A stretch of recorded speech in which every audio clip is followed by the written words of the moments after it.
मेरी पहचान बनाने को मुझे खुद से लड़ना होगा, मुश्किल चाहे जितनी आए आगे तो बढ़ना होगा। इसी लाइन के साथ स्वागत है आपका मेरे चैनल पार्थ स्टडी 83 में। नमस्कार दोस्तों, मैं मनीषा शर्मा।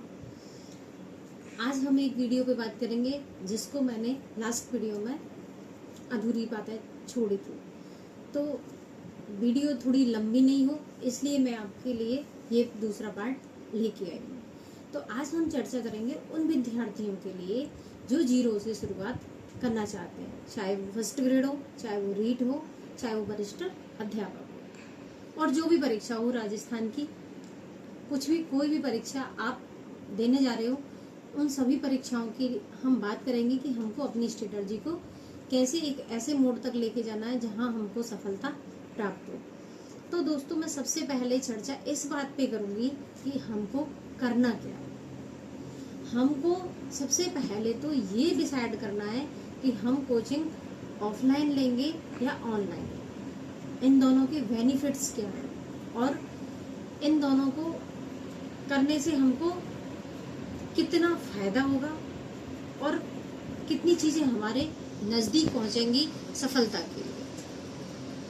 तो जो विद्यार्थी संभव कर पाते हैं इस चीज को कि ऑफलाइन लेना, ऑफलाइन और ऑनलाइन में बहुत फर्क है। अगर आप ऑनलाइन लेते हो उसमें आपको दो चीजें मिलती हैं, एक तो आपको घर से बाहर नहीं जाना पड़ता है, दूसरा आपको कम पैसे में अच्छी तैयारी करने का मौका मिल जाता है। लेकिन इसके लिए आपको कहीं ना कहीं नुकसान भुगतना पड़ता है। आप सोचोगे कि मैं ऐसा क्यों कह रही हूँ, ये सच है कि आपने ऑनलाइन कोर्स लिया, आप तैयारी करने बैठे, कोई प्रोग्राम हुआ या कोई आ गया या आपको कहीं जाना हुआ, तो हम अपनी क्लासों को डिले करते जाते हैं कि आज नहीं कल नहीं परसों। मैंने बहुत से बच्चों को ऐसे देखा है, यहाँ तक कि मैं खुद भी इस चीज का हिस्सा रही हूँ कि मैंने कोर्स ले लिए और लास्ट तक मैं उनको कंप्लीट भी नहीं कर पाई। तो ये चीजें मैं अपने अनुभव पे भी आपको बता रही हूँ। और ऑफलाइन का फायदा ये रहता है कि हम एक बार में ही ये डिसाइड कर लेते हैं कि अब हमको घर से बाहर जाके कोचिंग ज्वाइन करनी है, या अगर आप उसी शहर के रहने वाले हो तो भी आपको वहाँ डेली जाना है, आना है, और वो 3 से 4 घंटे आपको केवल और केवल स्टडी करनी है, कोई डिस्टरबेंस करने वाला नहीं रहता है। इसीलिए जो हमारी शुरुआत की एजुकेशन होती है वो स्कूल माध्यम से की जाती है, क्योंकि स्कूल में जाके हम पढ़ाई करते हैं और घर पे हम उसको डिले कर जाते हैं, वहां से हमको रीडिंग हैबिट लगती है। तो दोस्तों, हमको सबसे पहले क्या करना है, जिन विद्यार्थियों की तैयारी जीरो से शुरू करने वाले, सबसे पहले आपको सिलेबस निकालना है। जिस भी भर्ती परीक्षा की तैयारी कर रहे हो उस सिलेबस में आपको ये देखना है कि आप उसको कर पाओगे या नहीं कर पाओगे। लगता है आपको कि फर्स्ट ग्रेड में किसी की इंग्लिश वीक है या किसी की साइंस वीक है या किसी की मैथ वीक है, और जिन्होंने पहले कभी फर्स्ट ग्रेड की व्याख्याता की, स्कूल व्याख्याता की तैयारी नहीं की है, वो सेकंड ग्रेड के साथ जा सकते हैं। और जिनको ये लगता है कि विश्व का भूगोल है, भारत का इतना बड़ा पार्ट है, फिर सब्जेक्ट जैसे साइंस है उसमें इतने पार्ट हैं, उसका इतना बड़ा है, आप पहले अपनी क्षमता को पहचानिए, तो फिर आपको रीट के साथ में जाना है। ये तो है बीएड वाले विद्यार्थियों के लिए। और जो विद्यार्थी जिस चीज में क्वालिफाई है वो अपने हिसाब से अपना रास्ता चुने, लेकिन एक चुने, क्योंकि यहाँ से आगे अब भर्तियों की बाढ़ आने वाली है, मेला आने वाला है, उसमें आपको भ्रमित नहीं होना। आपको अपनी 1 से 2 भर्तियों के साथ में चलना है। जैसे जिन विद्यार्थियों ने सेकंड ग्रेड की तैयारी अच्छे से की है, उनके लिए थर्ड ग्रेड की तैयारी करना बहुत आसान है, क्योंकि थर्ड ग्रेड और सेकंड ग्रेड में सब्जेक्ट, जैसे किसी के पास हिंदी है या इंग्लिश है, आप ग्रामर और मेथड कर रहे हो, वहां से वो काम आ रहा है। जीके आप पढ़ रहे हो फर्स्ट पेपर में, वो आपको काम आ रही है। वहाँ केवल आपको शैक्षिक प्रबंधन और कंप्यूटर को एक्स्ट्रा देखना। तो इसको आप इतना तो अंतर परीक्षाओं में मिल जाता है कि आप थर्ड ग्रेड और सेकंड ग्रेड के बीच का जो अंतर है उसमें आप इतने सिलेबस को कंप्लीट कर सकते हैं। तो इस चीज़ को आप अपने हिसाब से डिसाइड करें कि आपको किस भर्ती परीक्षा की तैयारी करनी है। उससे पहले मैंने आपको बताया है कि आपको सिलेबस साथ लेके चलना। दोस्तों, चैनल को लाइक किया करें, सब्सक्राइब किया करें, कमेंट किया करें। मेरी वीडियो देखने के लिए कमेंट्स जरूर करें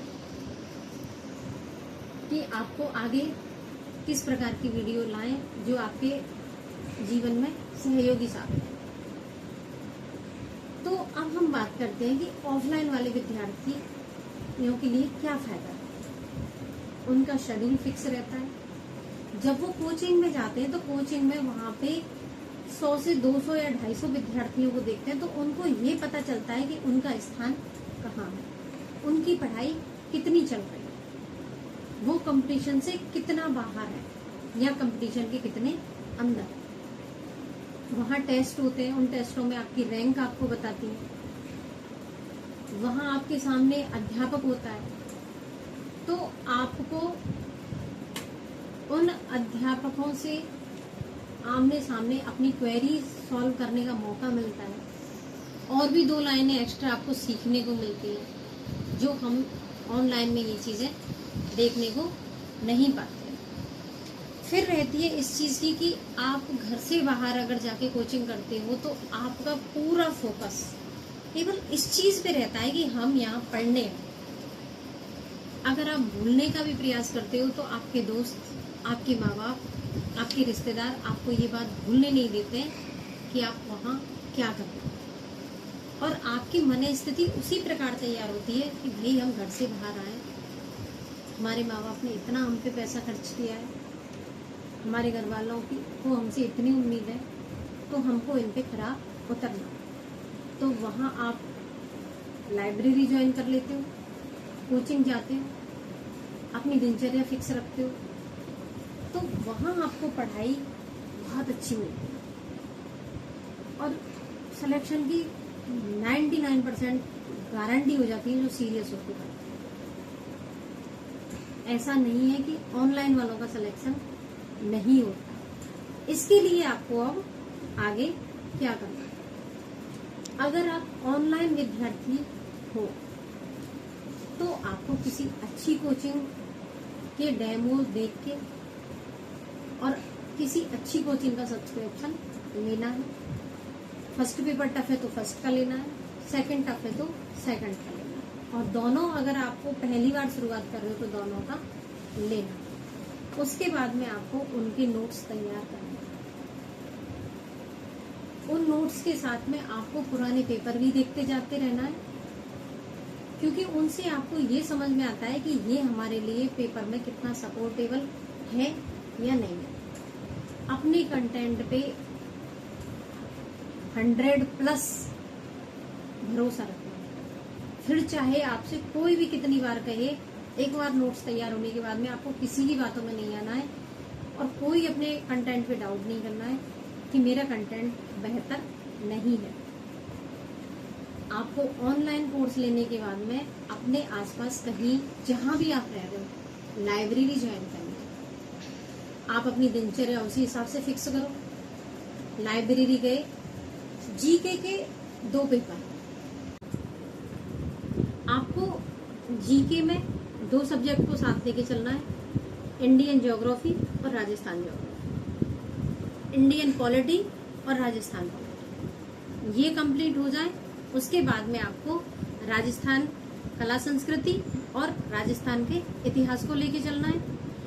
करंट आपको लास्ट 6 महीनों के लेके चलनी है, क्योंकि इस पेपर में देखने को मिला था कि अप्रैल मई, जुलाई में एग्जाम था तो अप्रैल मई के क्वेश्चन ज्यादा उठे थे। उसी के अकॉर्डिंग अपने वो 6 महीने का करंट लेके चलना है। फिर रही बात आपकी सेकंड पेपर की। सेकंड पेपर में आपको एक तो लेके चलना है साहित्य वाला पार्ट। अगर आपके पास हिंदी और इंग्लिश है, और बाकी के जिनके सब्जेक्ट हैं वो अपने हिसाब से कर लें, लेकिन अपने को 2 पार्ट्स को लेके चलना है। दूसरा लेके चलना है ग्रामर। जब ग्रामर हमारी कंप्लीट हो जाएगी तो हम मेथड उठा लेंगे। इस प्रकार से आपके 6 महीने में पूरे नोट्स तैयार हो जाएंगे। नोट्स तैयार होने के बाद में आपको रिवीजन करते रहना है और आपको PYQs लगाते रहना है। इससे आपकी जो तैयारी है बेहतर से बेहतर हो जाएगी और आपको पर्सनल टाइम वहाँ पे लेके चलना है। इससे आपकी चीज़ें बहुत अच्छे से, बहुत अच्छी तैयारी पे जाके आप पहुँच जाओ। तो दोस्तों, अगर आप ऑफलाइन में हो तो मैंने चीज़ें बताई हैं, और ऑनलाइन लेना चाहते हो तो मैंने आपको चीज़ें बताई हैं कि आपको किस तरह से अपनी स्ट्रेटजी बनानी है। टाइम टेबल बनाएं, शेड्यूल बनाएं। कोई विद्यार्थी रात में पढ़ने वाला होता है तो वो रात के हिसाब से करे, कोई विद्यार्थी दिन में पढ़ने वाला होता है तो वो दिन के हिसाब से टाइम टेबल लेके चलें। और अपने आसपास लाइब्रेरी ज्वाइन कर लें, सरकारी लाइब्रेरी या प्राइवेट लाइब्रेरी जो भी हो, वहाँ आपको पढ़ाई में अच्छा मौका मिलता है। ज़्यादा दोस्त बनाने से बचें, ज़्यादा फालतू की चीज़ों से बचें और अपनी पढ़ाई पे फोकस करें। All the best. अपनी कॉपी में एक लाइन जरूर लिखें, टारगेट 2028 में मुझको इस चीज़ में ज्वाइनिंग लेनी है। चाहे वो वरिष्ठ अध्यापक हो, चाहे वो स्कूल व्याख्याता हो, चाहे वो रीट हो या पटवारी हो, या जो भी राजस्थान की और सेंटर की जो भी भर्ती हो, उनका टारगेट आपको लेके चलना है। तो दोस्तों, मेरी वीडियो पसंद आई हो तो लाइक सब्सक्राइब ज़रूर करें। इसी के साथ मिलते हैं नेक्स्ट वीडियो में। जय हिंद, जय भारत।